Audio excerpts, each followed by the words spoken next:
5. أول جرح منهم وهو الأشهر طبعا اللي هو التعنيف. التعنيف يجي على شكلين، يجي على شكل اللي هو الضرب، الاعتداء الجسدي المباشر، ويجي على شكل التعنيف اللفظي، يعني السب، الكلام البذيء، الأشياء الكلمات اللي فيها يعني تحقير من قيمة الإنسان.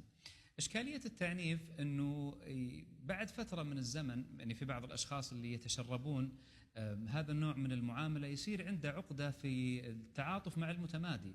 ممكن يكبر يصير عمره 30 سنة، يتعرض في حياته لزواج أو لصداقة أو لعلاقة ما فيها شكل من أشكال التمادي، فتجد أنه بينهم ارتباط وممكن حتى يرتبط فيه أو يتعلق فيه بطريقة ما، والسبب أنه لامس نفس العقدة القديمة أو نفس الجرح الوالد القديم اللي هو التعنيف. الجرح الثاني من جروح الوالدين نسميه جرح التخلي أو الإهمال.